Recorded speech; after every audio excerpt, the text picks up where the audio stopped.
আসসালামু আলাইকুম ভিউয়ার্স। আমি আমার খামার দেখানোর জন্য এসেছি। আমি আরেকদিন বলেছিলাম যে এখানে কাজ চলছে, ভিটায় মাটি ফেলা চলছিল, যে আমরা এখানে চাল দিব, সে সময় আপনাদেরকে আপডেট দিব। সেই আপডেটটি দেওয়ার জন্য এখানে এসেছি। আর একটা বিষয় হলো, এখানে যখন আমি কথা বলছি তখন কিছু জিনিস মনে হচ্ছে যে আসলে পরিকল্পনা করা, কাজ করা। আপনি পরিকল্পনা করছেন কিন্তু আপনি কাজ করছেন না, সফলতা কিভাবে আসবে এই জিনিসগুলো। তুই পিছন থেকে আমার কাপড় খাইস না। বসে আছি পাশে, এই গায়ের কাপড় ধরে টানতেছে, মনে হয় খেয়ে ফেলবে। কে বলছে আপনি শুধু পরিকল্পনা করবেন আর কোনো কাজকর্ম করবেন না, সফল হয়ে যাবেন? আপনি যদি পরিকল্পনা করেন এবং পরিকল্পনার পাশাপাশি আপনি অন্যদেরকে খাটিয়ে, লোকজন খাটিয়ে, জনশক্তি খাটিয়ে, অর্থকড়ি খাটিয়ে আপনি পরিকল্পনা বাস্তবায়ন করতে পারেন, কাজ করতে পারেন, তাহলে সফল তো হতেই পারেন। কিন্তু শুধু পরিকল্পনা করবেন আর আলসামি করবেন, কোনো কাজকর্ম করবেন না, এমনটাই ইসলামও বলে না। ইসলামও বলে কাজ করতে হবে, কাজ করবেন। আপনি যদি পরিশ্রম করেন তাহলে আপনি সফল হবেন। আর আপনি শুধু পরিকল্পনা, আরেকটা ব্যাপার হলো সিদ্ধান্ত নেওয়া। আপনাকে সিদ্ধান্ত নিতে হবে। সিদ্ধান্ত, অনেকে বলে ভুল সিদ্ধান্ত নেওয়া, অনেকে বলে সঠিক সিদ্ধান্ত কোনটা, ভুল সিদ্ধান্ত কোনটা। আসলে কোনো সিদ্ধান্তই ভুল বা সঠিক হয় না। সিদ্ধান্ত নেওয়ার পর আপনারা সেই সিদ্ধান্তটাকে ভুলে বা সঠিকে পরিণত করবেন, এটাই হলো কথা। সিদ্ধান্ত নেওয়ার পর নাকে তেল দিয়ে বসে থাকবেন, কাজকর্ম করবেন না, খাবেন আর ঘুরবেন, তাহলে তো আপনার দেখা যায় সিদ্ধান্ত সম্পূর্ণ ভুলই প্রমাণিত হবে। সিদ্ধান্ত নেবেন এবং সিদ্ধান্ত নেওয়ার পর কাজকর্ম করে সেই সিদ্ধান্তকে বাস্তবে রূপান্তরিত করবেন, এটাই হলো সিদ্ধান্ত। সিদ্ধান্ত নিয়ে যদি কাজ না করেন তাহলে ওই সিদ্ধান্ত নেওয়ার দরকার নাই। আপনি ব্যর্থ হইতে চান তাহলে আপনার তো কোনো কিচ্ছু করার দরকার নাই। খাবেন, ঘুরবেন, গায়ে বাতাস লাগাবেন, আপনি কিছুই করবেন না, বসে থাকেন, আপনি এমনিতেই ব্যর্থ হয়ে যাবেন। কিন্তু আপনি যদি সফল হতে চান, আপনি যদি কর্মঠভাবে এগিয়ে যেতে চান, উন্নতি চান, তাহলে আপনাকে অবশ্যই কাজকর্ম করতে হবে। আপনাকে বসে থাকা চলবে না, আপনাকে পরিকল্পনা করতে হবে এবং সেই পরিকল্পনা অনুযায়ী আপনাকে কাজ করতে হবে। আরও একবার বলি, পরিকল্পনাই করবেন, শুধু পরিকল্পনা করবেন, চিন্তা করবেন, এগুলো করতে ইসলাম বলে না। ইসলাম কাজ করতে বলেছে। আপনাকে পরিকল্পনা করতে হবে। যদি আপনি কাজ করতে পারেন, পরিকল্পনা করবেন। যদি আপনি কাজ করতে না পারেন, নাকে তেল দিয়ে ঘুরে বেড়াবেন, শুধু পরিকল্পনাই করে বেড়াবেন, এটা করার দরকার নাই। আর হচ্ছে ধৈর্য। ধৈর্য, আপনি ধৈর্য অবশ্যই আপনাকে ধারণ করতে হবে। আপনি যখন কোনো কাজ করবেন, আপনি যখন খামার করবেন, তখন আপনাকে অবশ্যই ধৈর্য রাখতে হবে। তবে হ্যাঁ, ধৈর্য কাকে বলে সেটাও জানতে হবে। আপনি শুধু অপেক্ষাই করতে থাকবেন আর করতেই থাকবেন অপেক্ষা, এবং বলবেন যে আমি অনেক ধৈর্য ধরেছি, কিছুই হয়নি। আসলে কিছুই হবে না, এটা ধৈর্যের মধ্যে পড়ে না। ধৈর্য হলো সময়, নির্দিষ্ট সময়ের জন্য অপেক্ষা করা, উপযুক্ত সময়ের জন্য অপেক্ষা করা। উপযুক্ত সময় চলে আসার পর, সুযোগ চলে আসার পর আপনি যদি কাজে লাগাইতে না পারেন, তখনও ধৈর্যের নাম দিয়ে অপেক্ষা করতে থাকেন, তাহলে এটা হবে ধৈর্যের অপব্যবহার এবং ধৈর্যের অপচয়। ধৈর্যের অপচয় করে আপনি কখনোই সফল হতে পারবেন না। অবশ্যই আপনাকে ধৈর্য জিনিসটার আপনার যেই সংজ্ঞা, ধৈর্য কাকে বলে, ধৈর্যের যেই বাউন্ডারি, আপনার ধৈর্যের পরিধি, এগুলো আপনাকে জানতে হবে।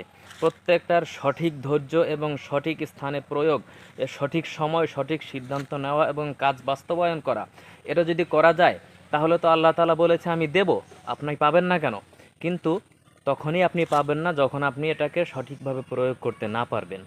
তো আমি আপনাদেরকে বলেছিলাম যে আমি দেখিয়েছিলাম এই জায়গায় আমরা একটা ভিটা করতেছি ছাগলের জন্য, এবং এই ভিটায় আমরা এখানে এই যে ভিটাটা যখন করতেছিলাম আপনারা দেখেছেন, আমরা এখানে যখন মাটি ভরাট করতেছিলাম সেই সময় ভিডিওতে আমি দিয়েছি, এবং আমরা বলেছি যে এখানে যে খামারটা আমরা করব, এখানে ছাগল উন্মুক্ত পদ্ধতিতে আমরা পালন করব।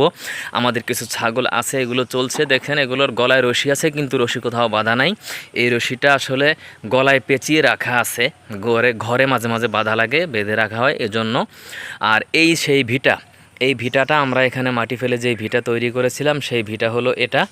এই ভিটাটা আমরা এখানে 9 ফুট বাই 12.5 ফুট নিয়েছি, 9 ফুট বাই 12.5 ফুট। এখন ভিটার মাটিগুলো ভিজা দেখা যাচ্ছে। আসলে ভিটা করার পরে এখন বর্ষাকাল, তো শ্রাবণ মাস চলছে, বৃষ্টি বাদলা হয়ে আমরা চালটা যতদিনে দিয়েছি ততদিনে এই ভিটাটা ভিজে গিয়েছে একদম।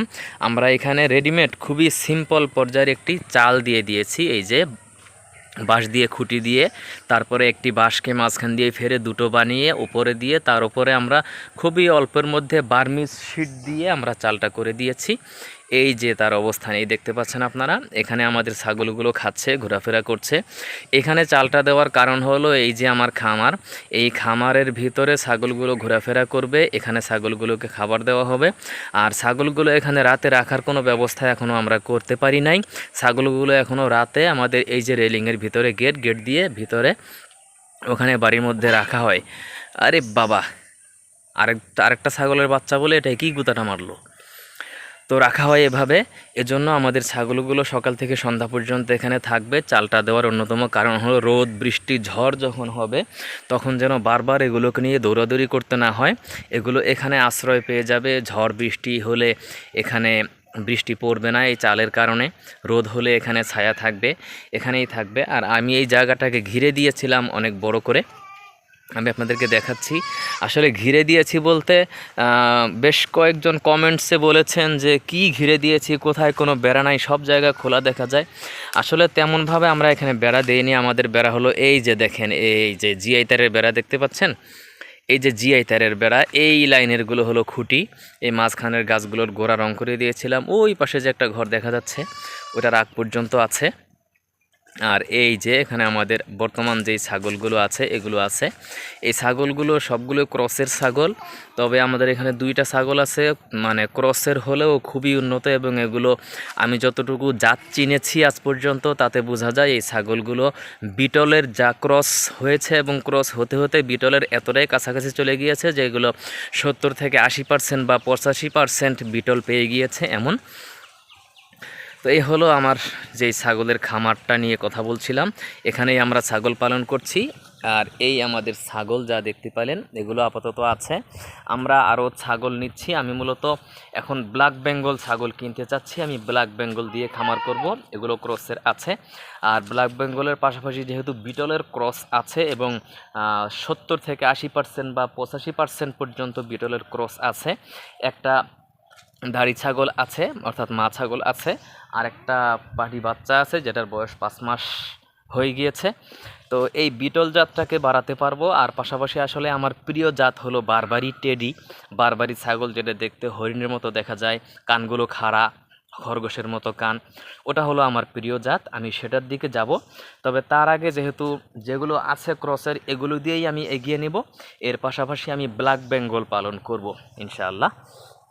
তো ধাপে ধাপে আপনারা আমাদের এই খামারের বিভিন্ন আপডেট, বিভিন্ন তথ্য দেখতে পাবেন, যেগুলো আমরা আপনাদের সাথে শেয়ার করব। ওই যে ছাগলটা দেখতে পাচ্ছেন, এই ছাগলটা দেখতে পাচ্ছেন, এই ছাগলটার বাচ্চা এগুলো, এই ছাগলটাও ক্রসের কিন্তু বেশ বড়, বিটলের একদম কাছাকাছি 70 থেকে 80% ক্রস বিটল ক্রসের হবে। এই যে জিআই তারের বেড়াটা দেখতে পাচ্ছেন ছাগলটার সামনে, এখানেই কিন্তু জিআই তারের যে বেড়াটা, এই বেড়াটা, এই যে বেড়া জিআই তারের এখানে। এই কচু গাছ, আমাদের এই দুইটা ছাগল আছে কচু গাছ খেয়ে ফেলে। আমাদের এখানে অনেক কচু গাছ ছিল, এই যে একদম পরিষ্কার করে ফেলছে। ওই উপরেও অনেক কচু গাছ ছিল, এগুলো এখন আর নাই।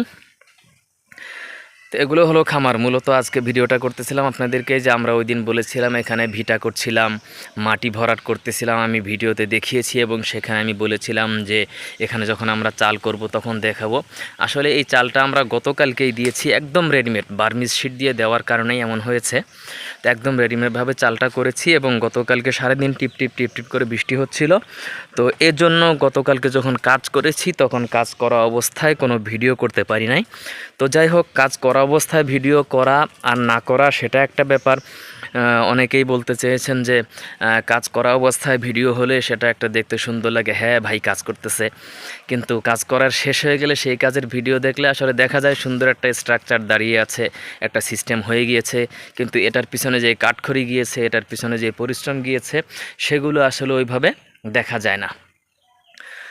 তো যাক, এটা হলো আমাদের ছাগলের খামার। আমরা মূলত এখানে উন্মুক্ত পদ্ধতিতে ছাগল পালবো। তো আমাদের আপডেটগুলো পেতে আমাদের সাথে থাকবেন।